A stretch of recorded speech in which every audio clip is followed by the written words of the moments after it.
Good afternoon, everybody.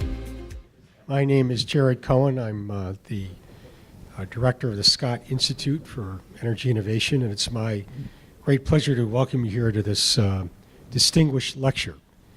We're very honored and pleased today to be welcoming Tom Siebel, a very significant figure in a lot of ways, and one who's connected to Carnegie Mellon in some important ways.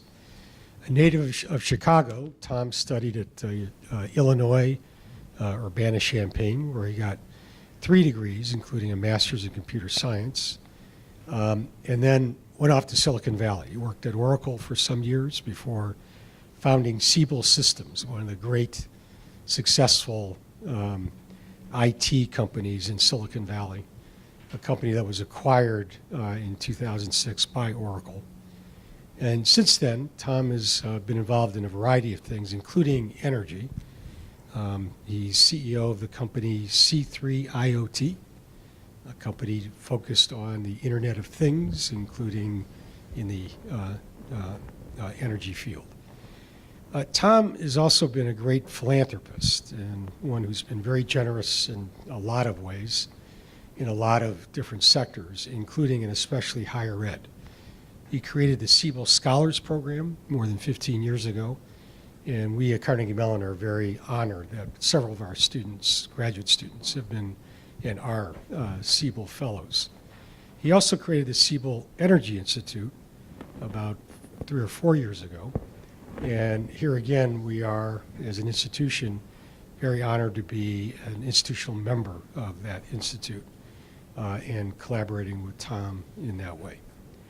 I specifically asked Tom, he wants to talk about the Energy Institute and energy issues, and he will, but Tom Siebel, being Tom Siebel, I asked him if he'd talk about himself a little bit. It wasn't his plan, but especially for a student audience, I know there's always interest in how the heck did you get there? How did you come to be this great, successful entrepreneur in Silicon Valley? And so if you don't mind, I'd like you to take that on. Please join me in welcoming Tom Siebel.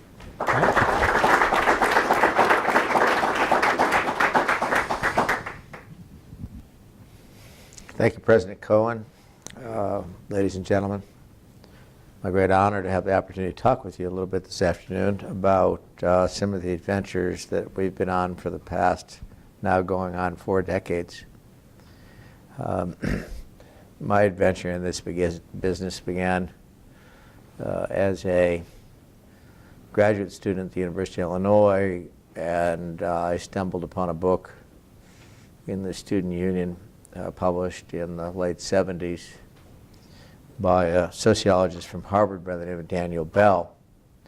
He was actually quite famous, Marxist sociologist, and he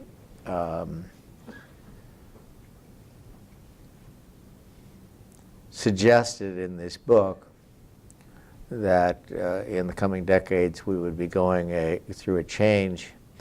Understand this is the late 70s, okay? So this is before the personal computer, if you can imagine life without the personal computer. This is before the internet, as virtually almost everybody in the room here knows it. This is really in the very, very early stages of information technology. And Bell, who was actually Marxist sociologist, hypothesized that we were on the verge of going through a restructuring of the global economy into something, a term that he coined called the Post-Industrial Society. And this was an era as we kind of moved from agrarian societies to kind of pre-industrial societies, and then you have the Industrial Revolution, and we had the industrial era, and at each of these stages he kind of talks about what the scarcest and most valuable resources were, and in a pre-industrial society it would have been basically land, because the primary economic drivers were extractive in nature. And then in industrial society, he described the scarcest and most valuable resources being various forms of capital, be it cash or equipment. And then he described that he foretold of this thing he called the PostIndustrial Society, where the scarcest resources would be information and the timeliness and accuracy of information. And he suggested that the information society would change everything about the way that we work, the way that we communicate, the way that we entertain ourselves, and in fact change the structure of the global economy quite materially. And so this is a game I decided I wanted to play.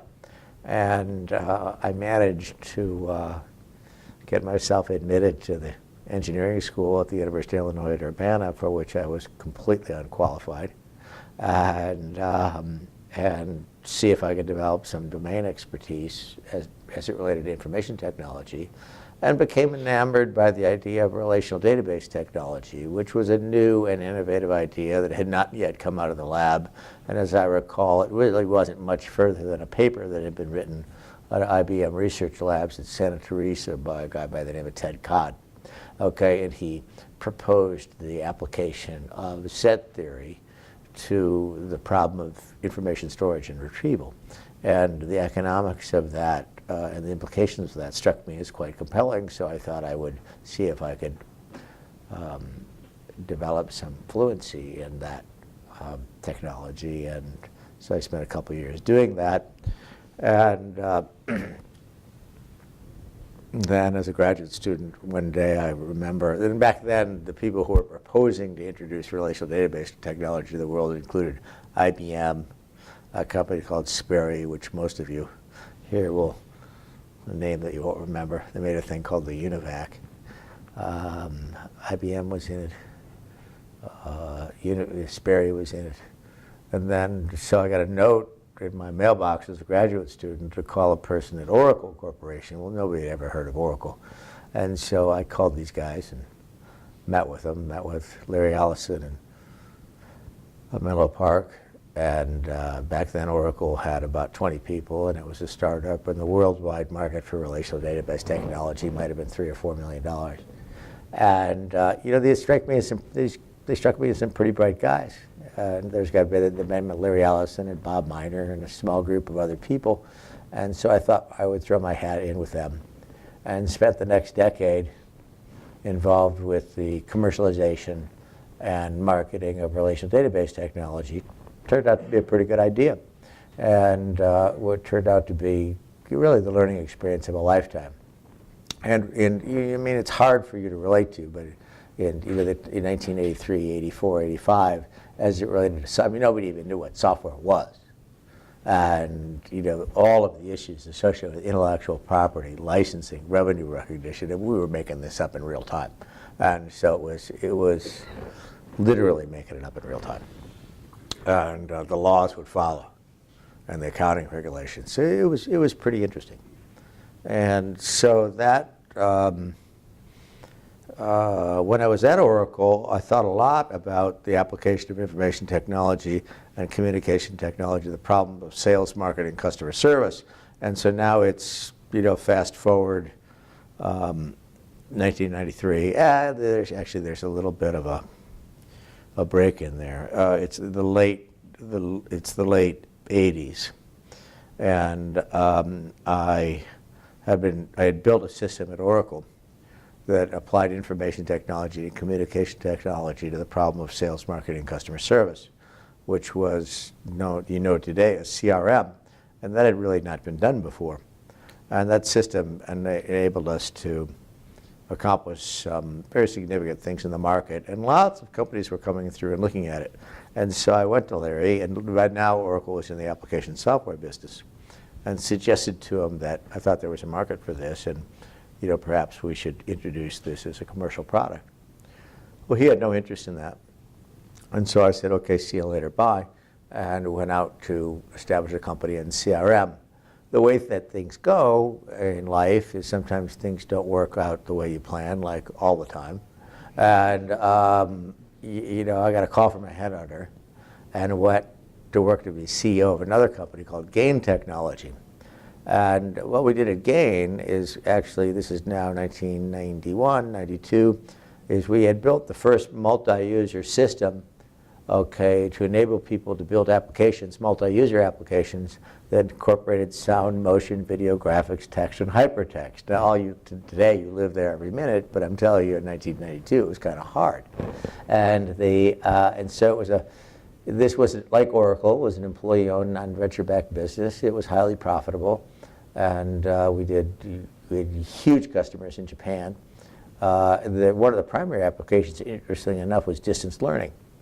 We were approached by Sybase in 1992, and we traded, and this is back when Sybase was a real company, and we traded them a company for 10% of the outstanding shares of Sybase. And so that was an interesting professional experience because, like Oracle, we had to solve a problem that nobody had solved before, and we had to figure out how to market it.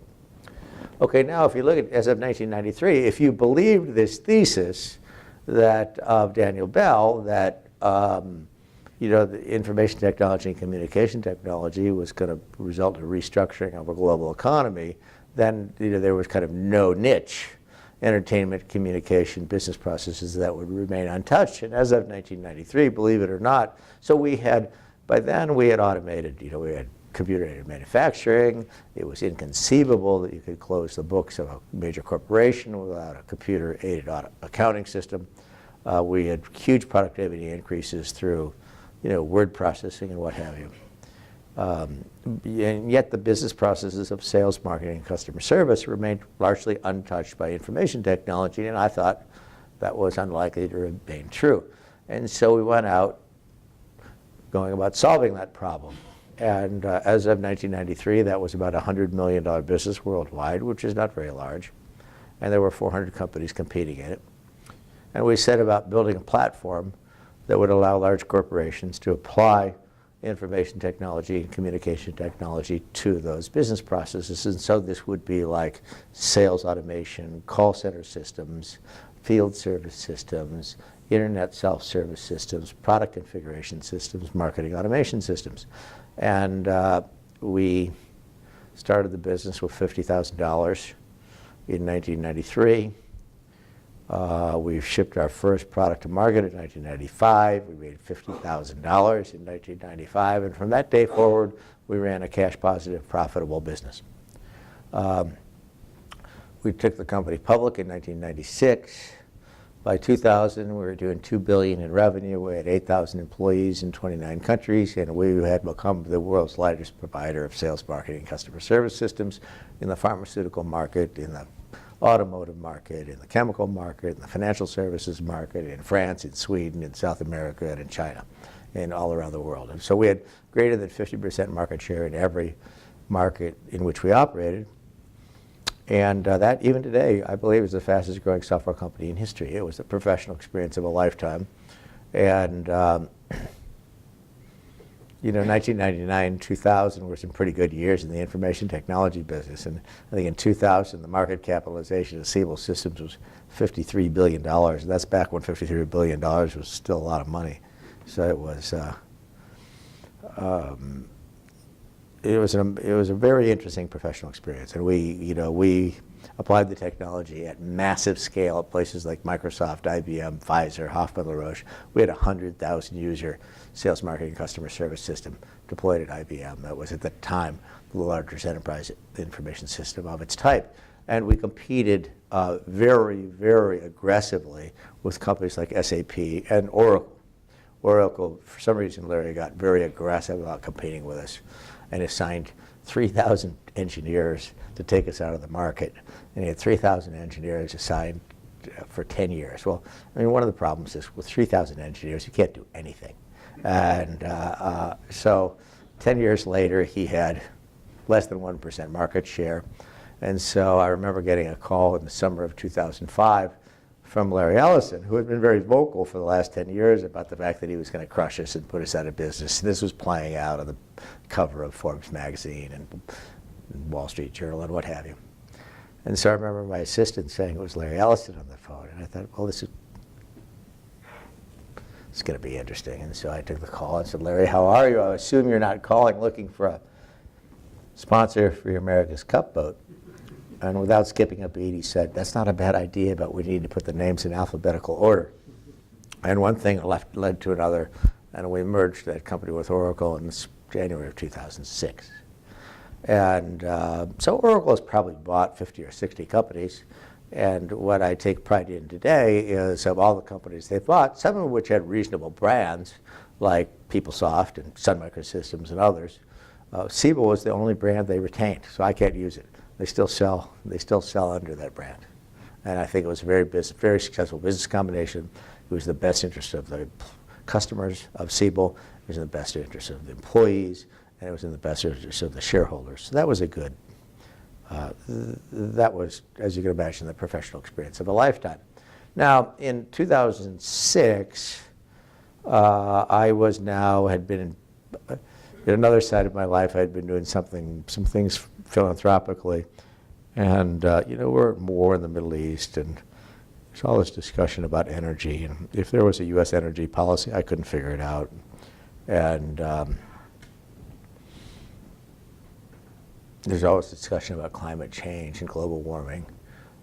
And so I spent much of 2006, 2007, and 2008 at organizations that I have an affiliation with, like Princeton, Stanford, Illinois, Berkeley, other places, trying to learn about these subjects, the energy value chain, the climate change issues, what was involved in that, and kind of the economics of power generation, distribution, what have you.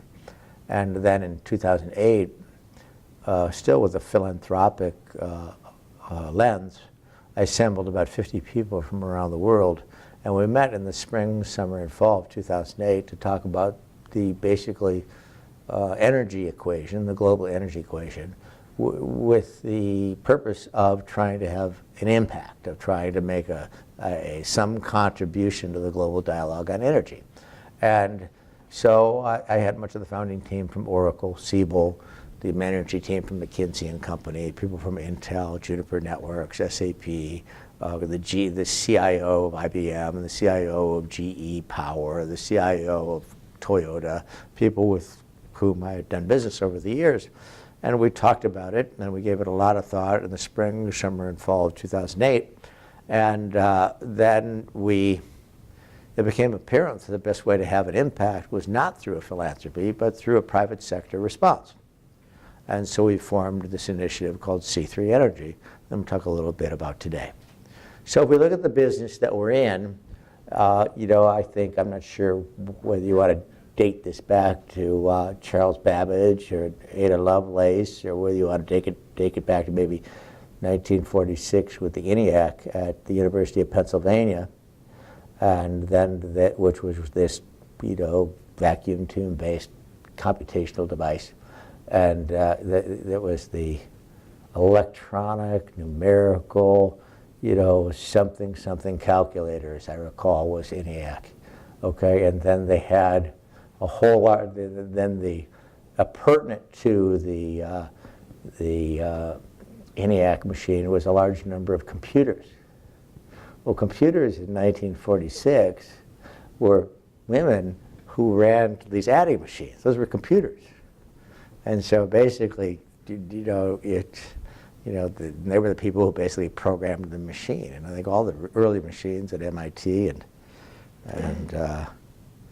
at Penn were all programmed by women. It's kind of interesting.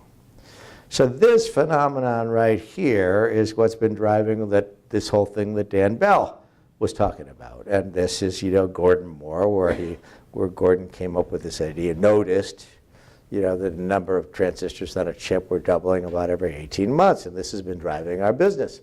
And, kind of the economics of the business. And there's some question about whether we're hitting the physical limits of Moore's Law, but it really doesn't matter. I mean, the bottom line is, the cost of computing and the cost of storage has been kind of dropping by a factor of 3 annually ever since the beginning of time. And now I would suggest to you, with the advent of cloud computing, okay, the cost is,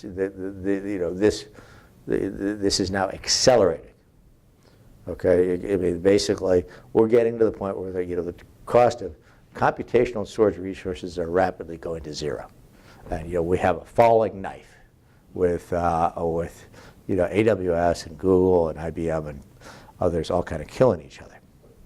So this book had a big impact on my life. It's too bad I didn't meet Dan Bell, because he was alive through much of my professional career, and that was kind of a mistake that I didn't take a trip to Harvard to meet him.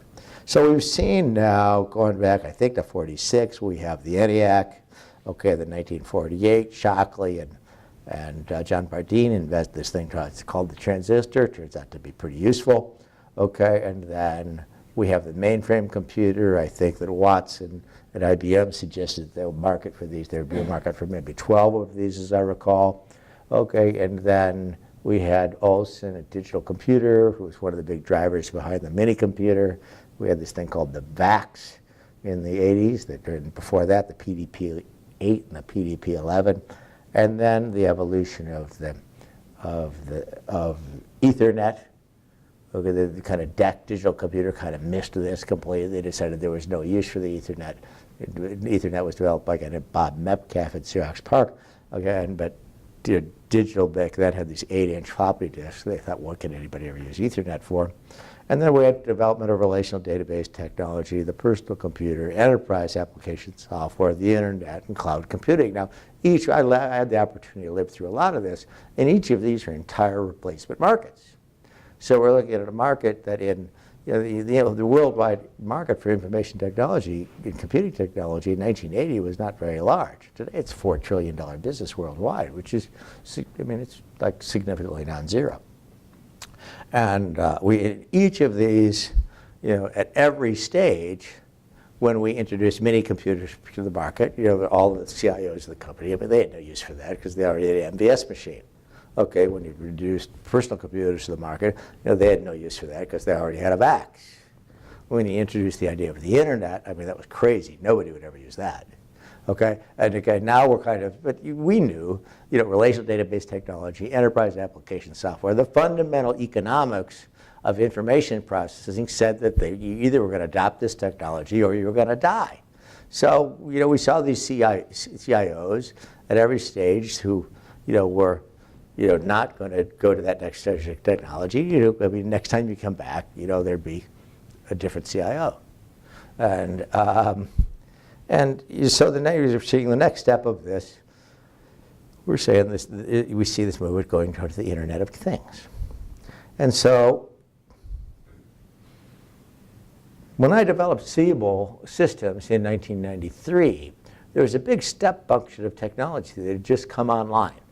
Small form factor nomadic computing devices, high-speed relational database systems, broadband bandwidth communications, and importantly with Windows 95, graphical user interfaces. Okay, and so we basically took that step function of technology and pointed it at the value chain of sales, marketing, and customer service. It wasn't quite as simple as that. There's a couple of difficult problems we had to solve associated with data synchronization and replication. But essentially what we did is we took a new step function of technology and pointed it at that market and built a pretty good company, and so do it. And so now fast forward 20 or 30 years, and we see what's going on now. Well, we have a new step function of technology that looks like an entire replacement market. First, elastic cloud computing. I would say every CIO I visit today believes in 10 years they will still have a machine room. Okay, there's no way, no how, it ain't gonna happen. They will not have a machine room. The fundamental economics of computing just make it certain that that is not the case. Okay, and people will say, well, gee, we need a machine room for data security. I would argue that perhaps the least secure place that they keep their data is in their machine room. That may have worked back in the days when you needed a forklift, to move data, a core storage device. But today you don't need a forklift, And how's data security working out for the NSA? How's it working out for the Department of State? It's not working out so well, right? And I think there's some arguments that perhaps the only place that we can secure these data, now you guys need to solve this problem, is in cyberspace, but I'll leave this to you. Okay, but this is a huge breakthrough in cost of computing and storage. It's near zero. big data. This is a big development. And big data is not just about a lot of data. It's not about a yottabyte instead of a terabyte, okay? Or an exabyte. It's about a whole different way of thinking about computing, okay? When you have all the data, okay, you're not basically looking at samples, and you're not using statistics and extrapolating from what you see with some margin of error like they do in polling for presidential elections. How do they do? Oh my God. How do they? I mean, it's amazing. I'm sorry for the digression. I don't know if you guys remember the last election cycle, with Romney. I mean, the polls were just so dead wrong. I mean, they weren't even close. And then we had an election in California with, what's her name? Meg Whitman and Jerry Brown. And the polls were just so far off. And yet, every year, these TV pundits give the credibility to the polls. There's a 1% difference in some state that they're making a big deal in, and a poll that's got a 5% margin for error, okay? And they actually sell that stuff, but it's not even within, they're not even close within 20%. It's pretty incredible that people pay attention to it. But big data, it's a whole different way about thinking about computing. It's not just a lot of data. Okay, how big is this, okay? How important is this device? It changes absolutely everything. That's how big it is. Okay, and then I'm going to talk about machine learning. So we have this step function of technology: elastic cloud scale computing, big data, social computer interaction models, machine learning. And so as we thought about energy, we thought, hey, we will take that step function of technology and focus it at the value chain associated with energy. And basically, it comes under the class of cyber physical systems. It's an IoT problem. Now, this is a big change. So at the beginning of this century, there might have been 500,000 devices out there, okay? Today, there are 39 billion, going to 50 billion very quickly. Every value chain is being censored: automotive, aerospace, healthcare, travel, transportation, and the energy value chain. There's an article in the October or November 2015 and 2014 issues of Harvard Business Review by Michael Porter, very famous guy, wrote a book on competitive strategy that basically argues that this is a complete replacement market for everything that's going on in application software, and unless you adopt a stack, okay, where you can deal with the idea of smart connected products, you will not be able to compete in the next economy. This is the rate at which sensors are being adopted across value chains, and it's happening very, very quickly. And as you can see, one of the first value chains to be adopted was to be where sensors have been adopted. It's been the utility value chain. If we look at the growth rates that are projected for these Internet of Things market in software, is a $250 billion market, $250 billion market in 2023. 2023 is like tomorrow. And nobody has ever seen a market in information technology growing this rapidly. This is an entire replacement market for everything that's going in enterprise application software. This is where I live, okay? So I don't live in the consumer space. I don't really know much about that. But enterprise software is where I've kind of done my thing. So what we did is we spent about 8 years with some reasonably experienced people and wrote about 1 million lines of Java code to allow people to design, develop, deploy, operate, provision, and operate large-scale cyber-physical systems. These would be systems where we aggregate very large sets of data, okay, from disparate data sources and sensor data and data from the enterprise and the enterprise into a unified federated image. And then we process these data across horizontally scalable elastic clouds and provide platform services and security and encryption and access control and batch processing and stream processing, iterative processing, recursive processing, data science utilities and machine learning services, and then wring what meaning are these out of these data to solve a class of problems that heretofore were not solvable. And this would be the class of what we call predictive analytics. So this is a whole new field, predictive analytics, and it's a pretty interesting field. I'm going to talk about the economics. So applying it to the grid, let's look at the energy value chain. This is the grid as it was drawn up by Thomas Edison, and George Westinghouse, okay? And so at one end, we boil water, okay, somehow either with nuclear power or coal, okay? You spin a turbine, You rotate a magnet through a coil, create a current, step up the current with a transformer to high voltage, transmit over long distances at high voltage, transform again to medium voltage, transmit usually intrastate at medium voltage, go to a meter at 440, okay, and then to a consumer. This is how it's done.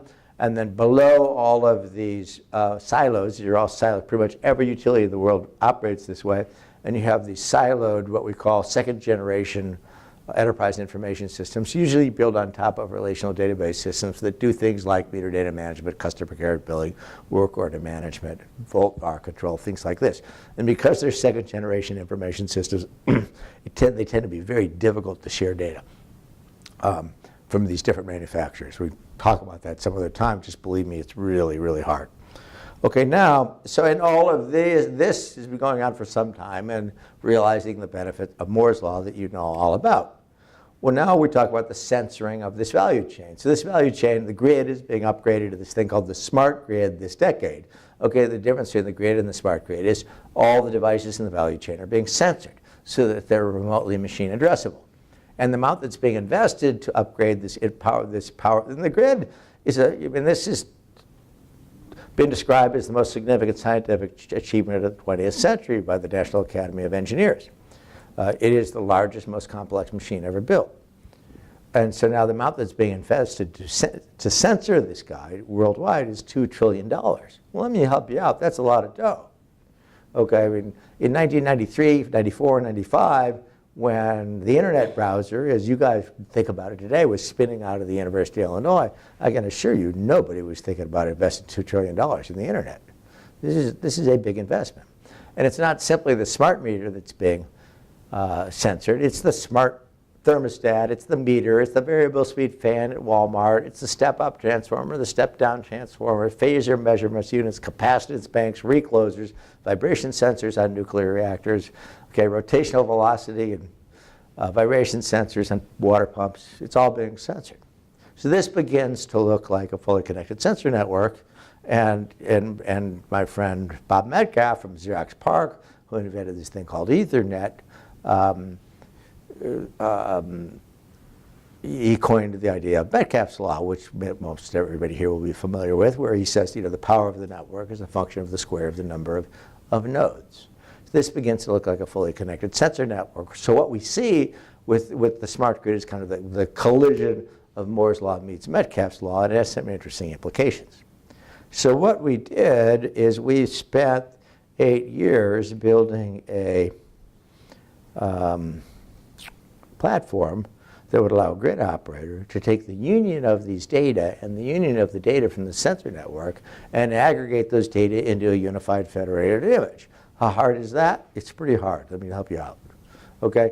Now, these are very large data sets. These are disparate data sets. And they need to keep this image current in real time. Remember, this is a big data problem, so this is all of the data. Okay, secondly, the second problem that you face when you're looking at a whiteboard as a systems engineer is, okay, what do you do with a data set that's large? We're now dealing with petabyte-sized data sets, right? Well, at the beginning of this century, okay, to process petabyte-sized data sets at for commercial applications was basically impractical. It took, elastically scalable horizontal cloud computing in order to be able to do it. Okay, so then we had to build a platform to be able to persist these data and provide the data processing services. And then we apply, once those problems go away, once you get to the point where you can aggregate all the data and figure out how to process the data at speed, and speed could be, say, 1 million transactions per second. So once you trivialize those problems, you find yourself like in a video game where you get to the 11th level and everything changes. Well, we got there a few years ago. And it basically becomes everything becomes a machine learning problem. It is entirely a machine learning game. And machine learning, for those of you who are involved, which I suspect is a lot of people here, is a fascinating field. I think it's embryonic in development, and I think the cell has divided about 4 times. But by the time it reaches its potential, we're going to be able to do some pretty interesting things. So what we do is we apply machine learning to basically build predictive analytics applications that address the entire value chain. What might whether it's generation, whether it's transmission, whether it's distribution, whether it's consumption, or whether it's customer engagement. And I'll talk about a specific example. This is Enel. Enel is a company based in Rome. They have 61 million meters in 40 countries. And the economic benefit of this stack of predictive analytics applications to Enel is 6.7 billion euros a year in recurring economic benefit. Okay, what's the impact? The impact is we're increasing the safety, we're increasing the reliability, we're increasing the resilience, we're lowering the cost, and we're dramatically reducing the environmental impact of power generation and delivery. So we're achieving the philanthropic goal while appealing to somebody's profit motive, which is a lot easier than walking around with hat in hand begging for money. Let me help you out.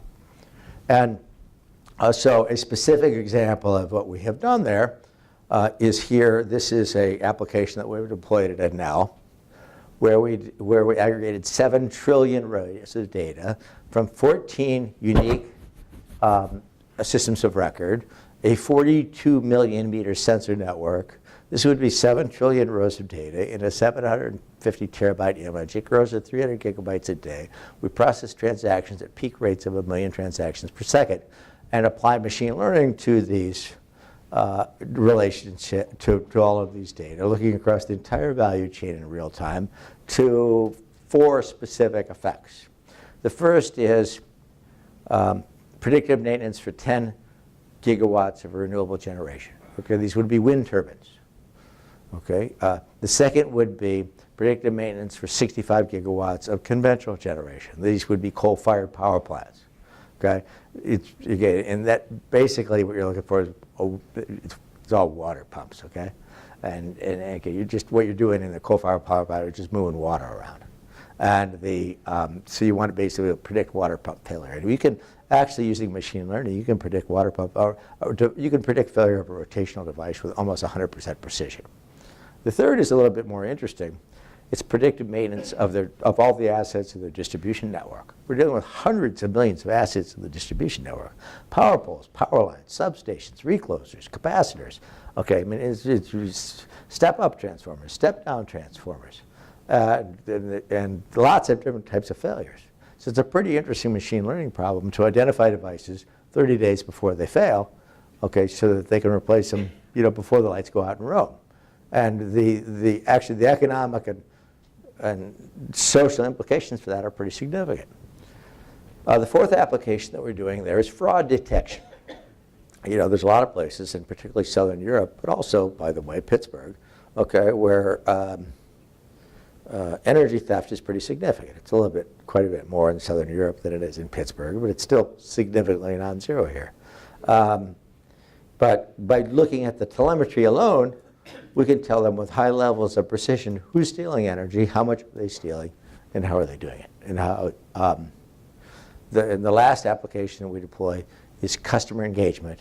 And this has to do with these behavioral energy efficiency programs that many of you are familiar with, because I know you do a lot of research at Carnegie Mellon associated with these programs. These are web portals that do behavioral energy programs. And so the economic benefit of this application as it exists today to Enel is 261 million euros in recurring economic benefit. So again, that's, and this, by the way, I believe this is the largest production IoT application in deployment on the planet Earth. So it's a significant accomplishment. I'll talk about one other example of what we're doing is ENGIE. ENGIE is a 70 billion euro integrated energy company. You may know it as GDF SUEZ. They're based in Paris. Oil and gas, LNG, LNG terminals, LNG transportation, electricity and gas distribution. Okay, here we're deploying 24 IoT applications across 28 lines of business. The expected economic benefit of these applications will be 1.5 billion euros a year. This is a dauntingly difficult problem. This is B2B, B2C, M2M, okay, you name it. And smart cities, I know there's a lot of work going on at CMU at smart cities. And so these are problems that not only have never been solved, most of them have never been well defined, and well described. So this is going to be an interesting exercise. And so as of today, we've deployed these applications across 20 organizations around the world at large scale. And now we're moved out of energy.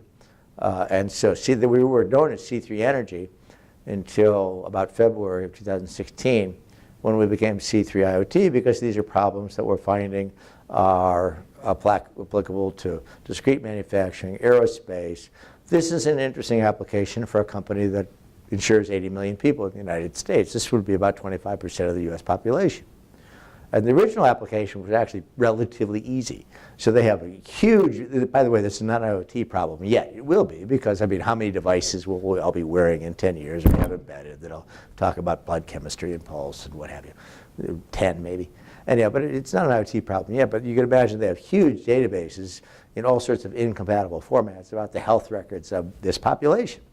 And it's a classic machine learning problem to basically tell them who's predisposed to come down with name the disease, say diabetes, so that they could deal with that problem now rather than 7 years from now in the OR. And across a population of 80 million people, the economics of that is staggering. Now the actual problem we're solving is a little bit more difficult than that. It's really quite interesting. And I would not have agreed to do this if we had to write the machine learning classifier.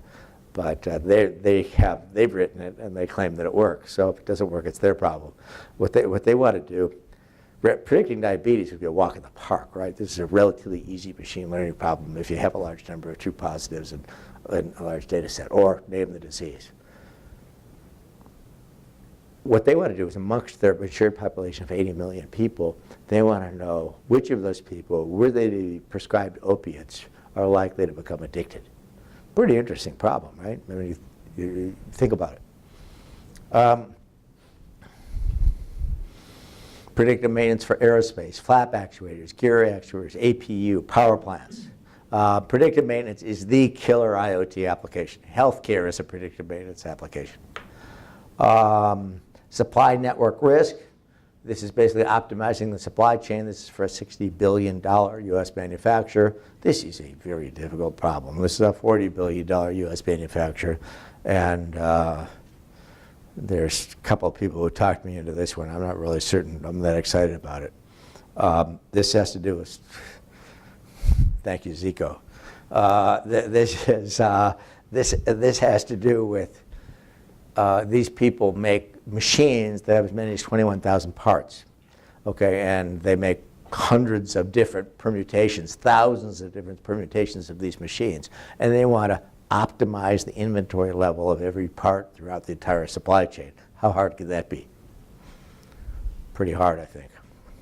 Anyhow, we started it. We told it it'll be done in 16 weeks, so keep your finger crossed. So, you know, companies like American Express want to know what product you're going to buy next, and you know, we can do that. So these are now the industries that we're engaged in, and these are fascinating and difficult problems. The data sets are staggering, the processing requirements are staggering, the availability requirements are staggering. It's like, you know, 3 nines, 4 nines. The machine learning problems are daunting. And so, I mean, it's really fun stuff if you like really, really hard problems. If you don't like really hard problems, this is not a good place to be.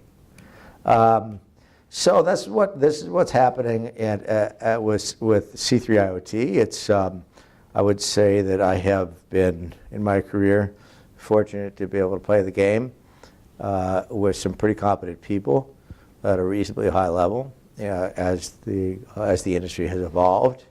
I think this is by far the most significant and by far the most important.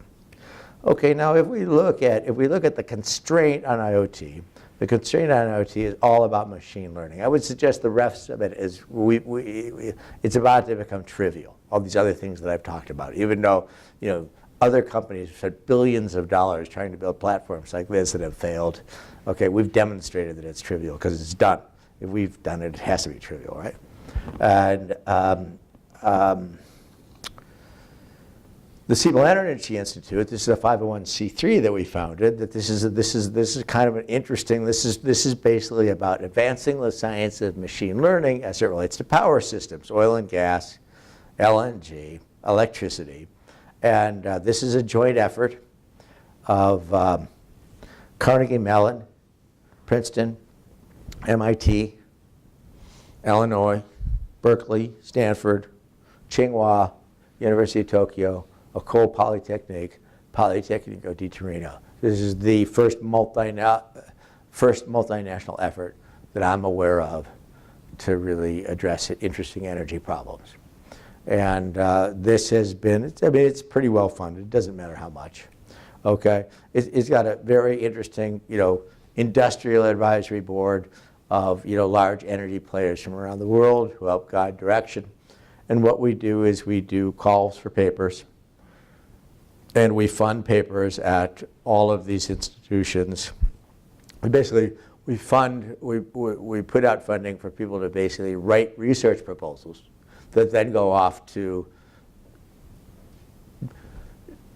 Department of Energy, NHS,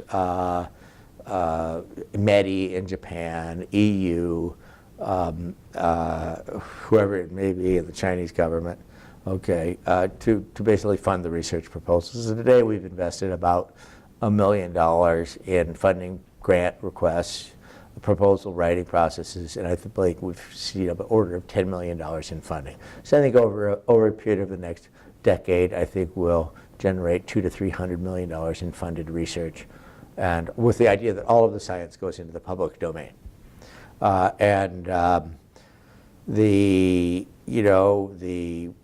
problems that people are dealing with are advanced resolution control for electricity distribution, okay, using smartphones to monitor the power grids, okay, cyber physical security and risk assessment, optimization for energy management, okay, I'm not sure what this one is, drone analytics for predictive maintenance for outage management. I know exactly where that one is being done.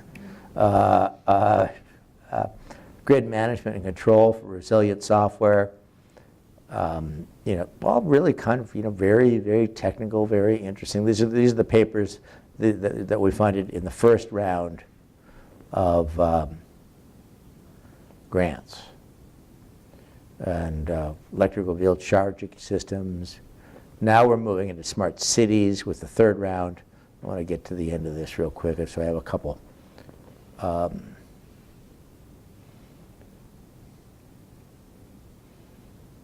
There's no behavioral research.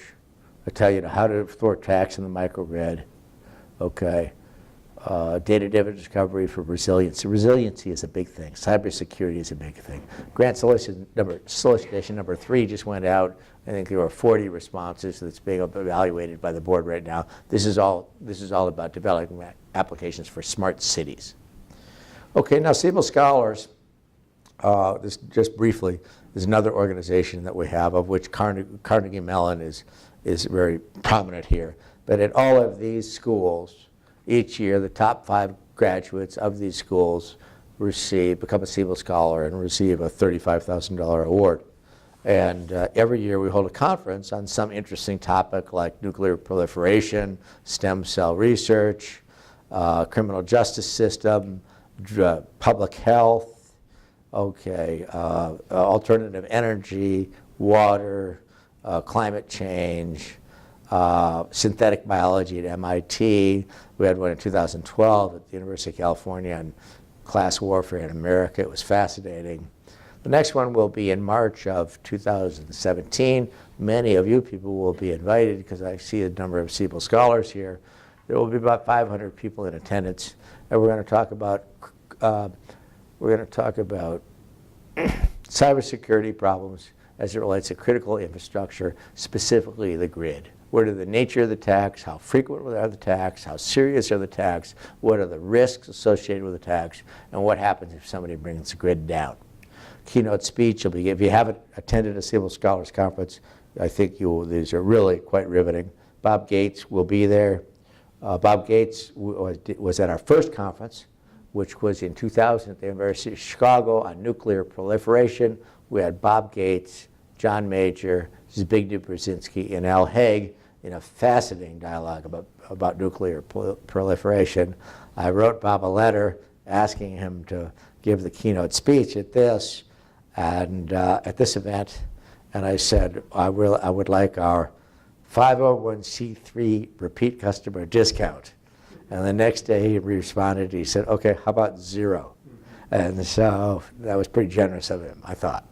It'll be moderated by Ted Koppel, who wrote a book called Lights Out. If you haven't read it, you should. It's really a disturbing book. Ted Koppel was a very responsible guy, but he talks about threats to the nature of the way the U.S. power grid infrastructure is penetrated every day by rogue states, bad actors, hackers, Trojan horse viruses, how easy it is to bring it down. I mean, basically one high-altitude EMP shuts down the whole U.S. grid. If you take down 7 individual transformers that would take 2 years to replace, you bring down the entire U.S. grid. Okay? If you could also do it through cyber attack like Russia just did against the Ukraine with an email that shut down the SCADA systems. Okay, basically erased the reboot code on the SCADA system so they couldn't bring the SCADA system back up. If you bring the U.S. grid down, the consequences are 9 out of 10 people in the United States die. So this is like not good. And now this is what we're going to talk about. We'll have the venue will be at the National Academy of Sciences, which I think is the right venue, and we will have. We'll talk about. We'll spend the morning talking about the problem. It'll actually be a 3-day event. Okay, where we talk about what's the extent of the problem, who's responsible for U.S. security, what's the extent of the hacking that's taking place today, okay, what's the nature of the grid penetrations, who is active in the process, what's the nature of the risk, what are the consequences of grid cyber attack, and what are the contingency plans to deal with cyber attack. And you'll find out, by the way, there are none. Okay, and then the second half of the discussion will be focused on what solutions exist today or what solutions might exist in terms of dealing with the short term and long term. Michael Hayden, who ran the NSA, will be a participant.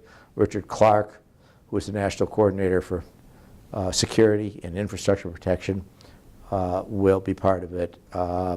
Robert Lee, who's a big player in this DevCon group. These DevCon are all these hacktivists who go on the internet, okay, and they'll show you how to bring the grid down. So we'll have a number of the foremost experts in the world. So this is what we've been focused on for the last 8 years and probably the next 8. I think that what we did in relational database technology was important. I think that what we did in looking back as it relates of application of information technology and communication technology to sales, marketing, customer service was meaningful. But I think this is by far, a more socially impactful effort that we're involved in today in terms of improving the quality of life, having a significant positive social impact, and significant positive environmental impact. These are extraordinarily challenging problems that we're dealing with, which is our idea of a good time. So I've had the opportunity to play the game in Silicon Valley now for, again, this is my 4th decade, and it's been a great privilege to be able to do so. And I know that many of you are, getting ready to go out there and, take on the world and make your contribution. The difference is you'll be much better equipped than I was. And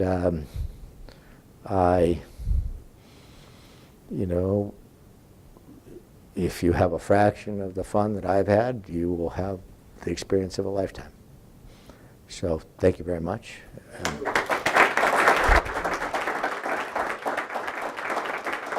Is there time for a couple questions? 2 questions.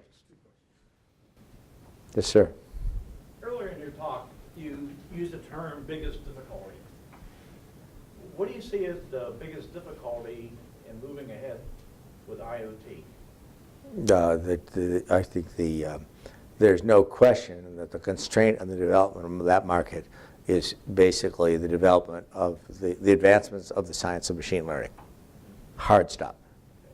And that's a truly interesting field. But a lot of people, smart people, are starting to focus on it. Thank you. Any other questions? One more? Yes, yes. Thank you for your talk. So with the advent of so much data being out there, comes a lot of responsibility, of course, to figure out what is happening to that data. In the past, as you talked about, when you were at the cutting edge of creating technologies, it was sort of an acceptable method to innovate technologically and let policy catch up afterwards. But I fear that that may not be the correct approach in this case. So I was wondering what your thoughts were generally about how this interplay between policy in the IoT space and IoT innovation can happen. So I think that you're putting your finger on what's a critically important issue, which is why we're trying to raise the level of the dialogue by talking about this really across from the White House, across from the Capitol in Washington, D.C., to get this on the agenda. And right now, honestly, everybody in the United States government would just as soon not talk about this. Okay, okay. But it's a very critical problem. It needs to be addressed. It's a solvable problem. But unless the problem, there was an Alfred Sloan that said a problem, well stated as a problem half solved, and somebody needs to articulate the problem and put it on the national agenda. And so this is what we're trying to do. Yes, sir. I really appreciate your presentation. And I have the question, how could we address what you know to the COP21 and all these countries that have signed now that they want to deal with the climate change challenges? And these situations in these different countries, Ethiopia or India or China and so on, are all very different. But the data is really very important. What is happening now? What are they doing in the right direction? Well, I think China is by far the most advanced nation in the world, by far. And we talk to these guys all the time as it relates to what they're doing with energy efficiency systems, kind of optimizing the whole, what they call the Internet of Energy as part of the 13th five-year plan, which you can look up on Wikipedia. They are larger than the sum of the rest of the utilities in the world combined, and years ahead of anybody else in their thinking. I think that, particularly in the U.S., we tend to trivialize the issue. We tend to look at the edges of the machine. We look at changing the source of energy from hydrocarbon-based to non-hydrocarbon-based fuels. Okay, that's a good thing. And then we talk about behavioral energy programs to get people to turn out the lights and use 1% less energy a year. But nobody's looking at the machine. The grid is a machine. And how about optimizing the entire machine? You can wring, 50% of the greenhouse gas footprint out of that machine. Or talk about volt-var, one application, volt-var, by bringing, voltage and, and reactive voltage, and you guys all know what that is, okay, into phase, okay, which is basically a IoT problem. You can reduce the amount of energy that it takes to power the grid by 8%. Come on, overnight, that's 8% less coal at global scale. So I think that everybody's looking at the edge, and nobody's thinking about some of the consequences of what we're doing. One last comment. Like, everybody's for, all these renewable energy sources, and everybody's for, PV, okay, and solar panels, okay, like what we're doing in California. But nobody's thinking about the social consequences of that, some of which are incredibly deleterious. We have a situation where it used to be the people who used power paid for the grid infrastructure. In places like San Diego, anybody who's got any money has already put a PV panel, okay, on PV panels on the top of their equestrian facility, right? Or, okay, and that leaves that, okay, and oh, by the way, that was all federally subsidized and state subsidized, okay? Who else is left to pay for the grid infrastructure? The people on food stamps, okay? And so in many ways, it's socially incredibly regressive. And so that needs to be thought through. Sorry for the jag. And I think that President Cohen is pulling the plug on me. It was a great, great honor. Thank you very much, Tom. Thank you very much, Tom. Please join us on Friday here at noon for our next distinguished lecture by Joe Heiser, a Carnegie Mellon alum and the Chief Financial Officer of DOE. It'll be fascinating. He's a great guy. I've actually worked with him. Thank you again for coming, and please join me one more time in thanking Tom Siebel for a great talk.